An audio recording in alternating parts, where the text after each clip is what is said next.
평안하셨어요? 오늘은 한번 위치를 바꿔봤습니다. 저는 늘 강대상 앞에 서 있고요. 성도들이 이 자리에 앉죠.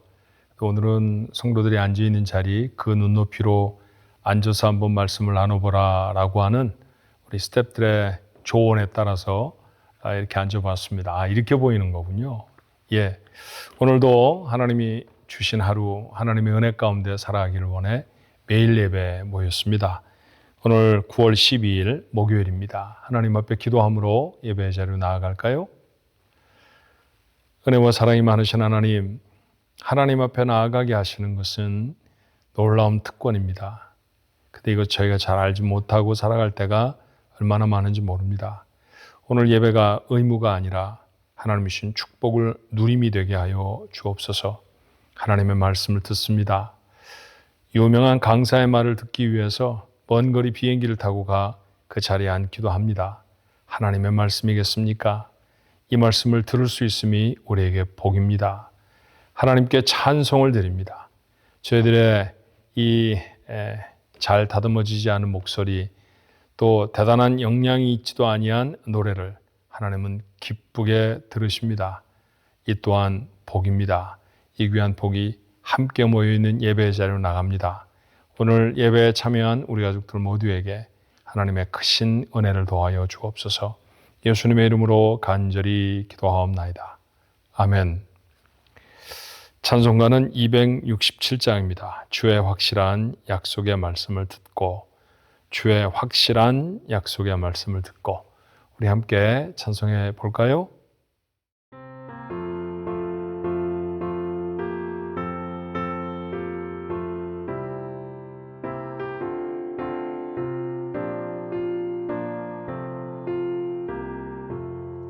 주의 확실한 약속의 말씀 듣고 주만 믿으면 구원을 얻으리라. 할렐루야.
즐거운 찬송을 부르리라. 할렐루야 할렐루야 내가 예수를 믿어 그의 흘리신 피로 내 죄 씻었네. 할렐루야 할렐루야 내가 예수를 믿어 그의 흘리신 피로 내 죄 씻었네. 오늘 주신 하나님의 말씀 느헤미야서 7장 5절로 60절까지의 말씀입니다. 5절부터 60절까지 있어요. 여러분 손에 가지신 생명의 삶이 보통은 한국어와 영어로 되어 있죠. 그런데 오늘은 절이 하도 길어서 영어는 생략하고 한국어 본문만 담았습니다. 한참 읽어야 되겠는데요. 오랜만에 또 한참 읽어보죠. 느헤미야서 7장 5절부터 60절까지 우리 한 목소리로 같이 한번 읽어볼까요?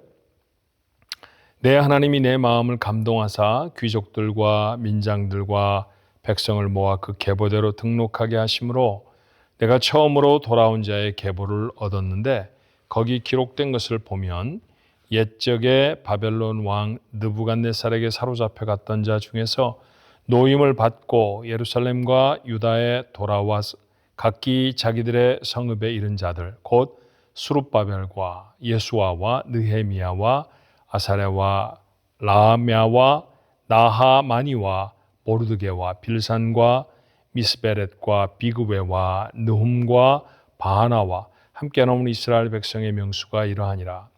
바로스 자손이 2172명이요 스바디아 자손이 372명이요 아라 자손이 652명이요 바핫 모압 자손 곧 예수아와 요압 자손이 2818명이요 엘람 자손이 1254명이요 사투 자손이 845명이요 삭개 자손이 760명이요 빈누이 자손이 648명이요 부베 자손이 628명이요 아스가 자손이 2322명이요 아도니감 자손이 667명이요 비구의 자손이 2067명이요 아딘 자손이 655명이요 아델 자손 곧 히스기야 자손이 98명이요 하숨 자손이 328명이요 베세 자손이 324명이요 하립 자손이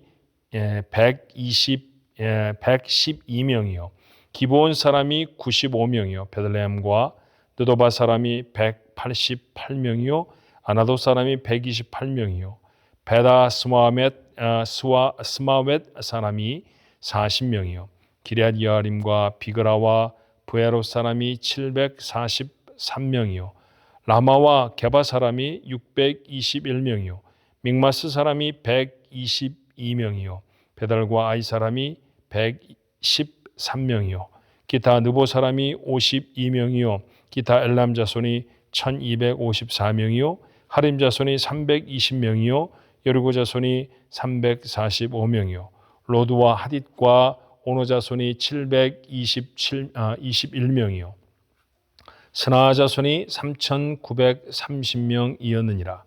제사장들은 예수와의 집 여다야 자손이 973명이요 임멜 자손이 1052명이요 바수올 자손이 1247명이요 하림 자손이 1017명이었느니라. 레위 사람들은 호두야 자손 곧 예수아와 간미엘 자손이 74명이요 노래하는 자들은 아삽 자손이 148명이요 문지기들은 살룸 자손과 아델 자손과 달문 자손과 악굽 자손과 하디다 자손과 소베 자손이 모두 138명이었느니라. 느비딤 사람들은 시야 자손과 하수바 자손과 납답바옷 자손과 게롯 자손과 시야 자손과 바돈 자손과 르바나 자손과 하가바 자손과 살메 자손과 하난 자손과 깃델 자손과 가할 자손과 르아야 자손과 르신 자손과 느고다 자손과 갓삼 자손과 우사 자손과 바세야 자손과 베세 자손과 무님 자손과 니비스심 자손과 박복 자손과 하그바 자손과 할훌 자손과 비슬릿 자손과 무히다 자손과 하르자 자손과 바르고스 자손과 시스라 자손과 데마 자손과 느시아 자손과 하디바 자손이었느니라. 솔로몬의 신하의 자손은 소대 자손과 소베렛 자손과 브리다 자손과 야알라 자손과 다르곤 자손과 깃델 자손과 스바다 자손과 핫딜 자손과 보게렛 하스바임 자손과 아몬 자손이니 모든 느디님 사람과 솔로몬의 신하의 자손이 392명이었느니라. 아멘. 자주 발음하지 아니하는 사람들의 이름까지 다 발음을 하려니까 저도 어색하고 익숙하지 않네요. 여러분도 그러셨죠?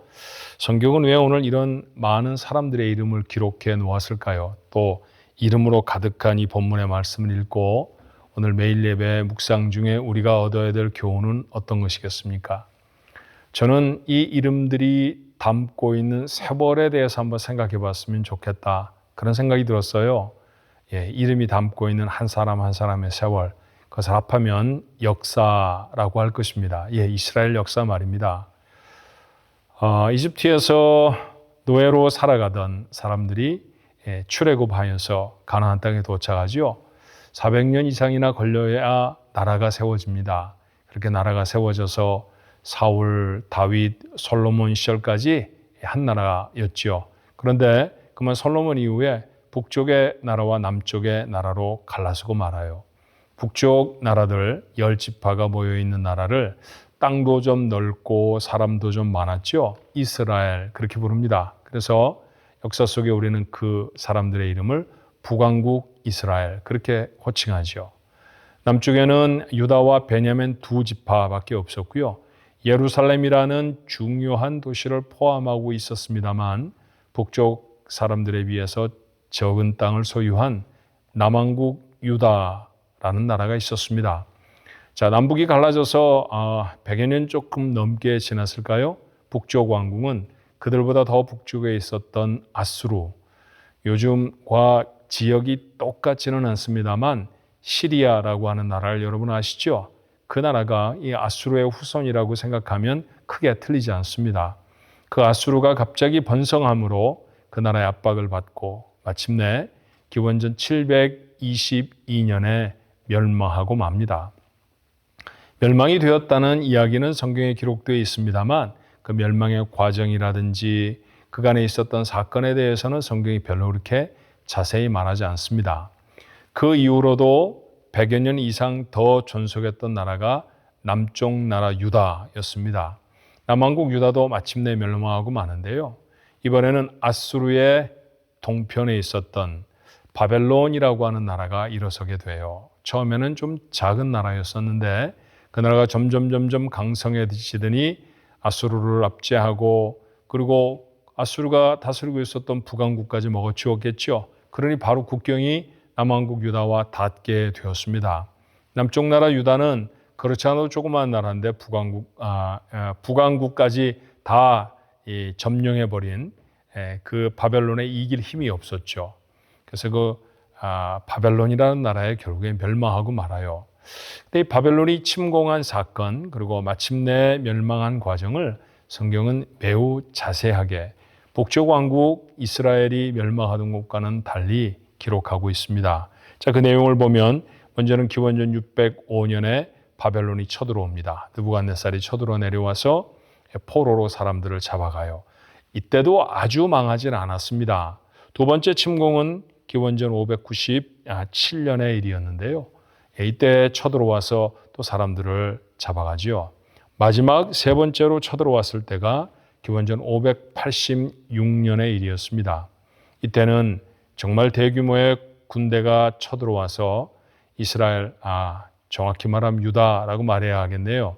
유다에 남은 모든 성읍들을 다 불태워버립니다. 그리고 성전조차 허물어버리죠. 이스라엘 백성들의 절망감이라는 것 조금쯤 상상할 수 있지 않을까 싶어요.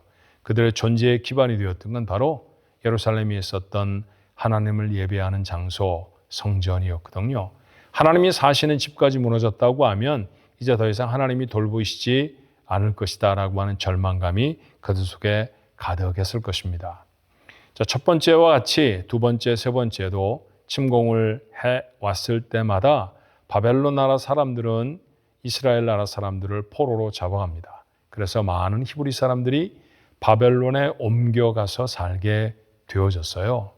자, 그 사람들이 사실은 그곳에서 포로로 영원히 살아갈 것처럼 생각하고 잡혀갔을 것입니다만, 그런데 하나님은 70여 년 만에 그들을 돌려보내십니다. 재미나는 것은 세 번에 걸쳐서 포로로 잡혀갔는데 돌아올 때도 세 번에 걸쳐서 돌아오게 되죠. 그 첫 번째로 돌아오는 팀, 그 팀을 인도했던 사람은 스룹바벨입니다. 물론 바벨론에 가서 살던 사람들이 힘이 세져서 우리나라로 돌아가겠습니다라고 예전에 자기들의 조상 모세가 바로에게 큰 소리를 치면서 출애굽했던 때와는 상황이 달랐습니다. 그때는 바벨론의 왕이 이제 페르시아가 됐죠. 그 바사 왕이 자비를 베풀어서 돌아가도록 해준 거예요. 그렇게 첫 번째로 기원전 537년 포로로 잡혀간 지 70여 년 만에 그들은 고국으로 돌아올 수 있었습니다. 스룹바벨과 유다 백성들이 돌아와서 물론 자기들이 사는 초소부터 지었을 것입니다만 서둘러서 했던 것은 밭을 경작하는 것이 아니었어요. 하나님을 예배하는 성전을 먼저 짓는 것이었습니다. 그것이 바로 자기들의 정체성이었기 때문이죠. 근데 이것으로 끝나지 않고 두 번째 에스라라고 하는 성경학자가 이번에는 이스라엘 백성을 인도해냅니다. 대단히 영성이 풍부했던 사람이라 이때 함께 돌아온 사람들 속에는 아마 하나님을 바라보는 영적 소망들이 더 가득했을 것입니다. 기원전 458년의 일이에요. 그리고 마지막으로 우리가 지금 읽고 있는 느헤미야라고 하는 사람. 이 사람은 사실은 페르시아의 고위 관료이지 않았습니까? 그런데 나라가 어렵다는 소식을 듣고 왕에게 부탁을 해서 총독을 자임하지요. 왕이 물론 임명을 해 주었습니다만 유다의 총독이 되어져서 다시 한번 이스라엘 백성들을 이끌고 돌아옵니다. 돌아온 그가 했던 일은 무엇이냐 하면 처음에 출발했을 때의 목적처럼 성벽을 쌓는 일이었어요. 스룹바벨이 성전은 지었지만 성벽을 쌓는 데는 번번이 실패하고 말아서 사람들에게 성전은 노략거리가 되어지고 사람들이 무시로 출입해서 하나님 앞에 예배하는 성스러운 장소가 되기에는 너무나 부족했습니다. 성벽을 쌓아야 되겠다 마음에 다짐하라고 돌아왔죠. 그리고 그런 행정가답게 52일 만에 이 일을 해냅니다. 압박이 없었던 게 아니에요. 우리가 이전에 살펴본 것처럼 얼마나 많은 시기가 있었고 또 위협이 있었는지 모릅니다. 예루살렘 성은 그렇게 위협을 당하던 곳이었거든요. 그곳에 성을 다 쌓았습니다. 느헤미야 참 대단한 사람이죠. 그런데 하나 문제가 있었습니다. 성은 잘 쌓아놓았는데 그 성 안에 살 사람이 분명하지 않았던 것이죠. 예루살렘은 말씀드렸던 것처럼 위태로운 도시였습니다. 번번이 외침을 당하였고 사람들은 노략질을 당하죠. 그런 성에서 누가 살고 싶겠어요? 그러니까 사람들은 다 뿔뿔이 흩어져서 자기들의 익숙한 동리로 가서 삽니다. 느헤미야는 처음 돌아왔던 사람들이 어디에 살았는지 조사합니다. 다행히도 에스라는 성경학자였고 기록에 능한 사람이었기 때문에 스룹바벨과 함께 유다에 돌아온 사람들의 명단을 쭉 기록했죠. 오늘 여러분이 저와 함께 읽었던 말씀은 바로 그 명단과 크게 다르지 않습니다. 느헤미야가 그 명단을 다시 확인하고 이름 몇몇을 추가하기도 했고 세월이 좀 지나서 이름이 조금 바뀌어진 사람이 있을 뿐입니다. 왜 느헤미야는 이런 일을 했을까요? 돌아와서 예루살렘에 살았던 사람들, 그들이 처음에 정착했던 바로 그 땅에 누가 살았는지를 확인하는 것이죠. 그리고 처음에 예루살렘에 살던 사람들은 이제 이곳에 살아라 라고 그들을 강권하기 위함이었습니다. 그렇게 예루살렘을 지켜내기 위해서 그곳에 살아야 했던 사람들을 조사하기 위해 오늘 본문에 이 긴 이름들을 언급하고 있는 겁니다. 참 이스라엘 사람들 대단해요. 그렇죠? 시간으로 따지면 지금 447년 기원전 그때 돌아왔다고 했으니까 지금부터 환산해 말하면 거의 2500년 전이지 않습니까? 그런데도 이런 기록을 남겨놓았네요. 마치 어떤 동사무소, 요즘은 주민센터 그렇게 부른다나요? 우리 같으면 DMV죠. 그곳에 가면 등록이 되어 있는 차량, 사람의 이름 이런 것들이 발견되어지듯이 그렇게 이스라엘 백성들의 이름들을 발견할 수 있었어요. 그 사람들의 이름들을 쭉 기록해 놓았습니다. 이게 이 이름들이 담고 있는 역사입니다. 어떤 교훈을 얻을 수가 있을까요? 한 나라가 망한다는 것은 대단한 비극입니다. 얼마나 큰 슬픔이 있었을까요? 사람들은 얼마나 큰 절망감에 사로잡혔겠습니까? 우리 이제 끝이야. 성전이 무너져 내렸을 때는 희망을 가진 사람이 아마 거의 없었을걸요. 그런데 여러분 아십니까? 사람들의 눈에 보기에는 성전이 무너지면서 그 나라가 다 없어지는 것 같이 보였을지 몰라도 하나님은 정한 시간이 되어지면 그 백성을 다시 꺼내서 고국으로 돌아오게 하십니다. 그리고 여러분, 요즘 하마스와 전쟁을 하고 헤즈볼라와 전쟁을 하는 나라가 어떤 이름을 가지고 있는지 아시죠? 맞습니다. 이스라엘입니다. 2500년이 지났는데 지금도 이스라엘은 존재합니다. 끝인 줄 알았던 나라가 존재하는 배후에 하나님이 계십니다. 우리가 어떤 문제와 사건들을 만날 때 끝이다 생각할 수 있잖아요. 그런데 아닙니다. 하나님은 여전히 우리를 기억하시거든요. 고통스럽고 어려운 과정을 지나가는 것은 쉽지 않은 일입니다만 이 사실이 여러분에게 위로와 힘이 됐으면 좋겠어요. 하나님은 여전히 나를 기억하셔. 맞습니다. 틀림없는 사실입니다. 오늘 느헤미야가 기록한 7장의 이름들이 우리에게 그것을 설명해 줍니다. 그리고 그곳에 기록된 사람들 중에 하나님 앞에 쓰임받는 사람들이 있었잖아요. 스룹바벨, 돌아와 성전을 지은 사람이고요. 에스라, 그들에게 영성을 깨우쳐준 사람이었고, 느헤미야, 우리가 묵상하는 대로 그는 돌아와 성벽을 쌓은 사람이었습니다. 이렇게 고난 중에 하나님의 뜻을 이루시기 위해서 하나님이 그 속에서 일하실 때 사용하는 사람들, 그런 사람이 여러분의 가정 속에 여러분이 됐으면 좋겠습니다. 우리가 살아가는 이 미국 땅에 그런 사람이 그런 교회가 우리 교회가 됐으면 참 좋겠습니다. 살아있는 영성으로 하나님을 바라보실까요? 하나님 우리를 기억하신다는 사실을 놓치지 않고 하나님을 주목하십시다. 그리고 하나님의 손에 붙잡혀 쓰임받는 사람, 기필코 문제와 어려움들을 극복하고 하나님의 영광을 드러낼 하나님의 백성들, 여러분과 제 모습이었으면 좋겠습니다. 기도할까요? 하나님, 나라가 망하는 와중에 하나님은 그들을 지켜내셨습니다. 그들을 순결케 하신 후에 먼 타국에서 그들이 더 하나님을 사모하게도 하시고 더 하나님 앞에 정결하게도 하셨다가 70년이 지남에 약속대로 그들을 다시 하나님의 땅 팔레스타인으로 옮기십니다. 그리고 오늘날에는 이스라엘이라 불려질 수 있는 나라를 이루게 하셨죠. 하나님 이와 같이 우리의 삶에도 끝인 것처럼 다 없어져 버린 것처럼 답답하게 보일지라도 하나님 우리 속에 하시는 역사가 있습니다. 하나님은 우리의 이름을 기억하실 것입니다. 그 하나님을 잊지 않고 살아가게 하옵시고 그 고난의 와중에서도 나라를, 가정을, 교회를 지켜낼 수 있는 하나님의 신실한 일꾼들로 쓰임받는 저희들 모두가 되도록 하나님 도와주옵소서. 오늘 한 날도 그런 하나님의 사람으로 살아가도록 축복하시고 도와주옵소서. 예수님의 이름으로 간절히 기도하옵나이다. 아멘.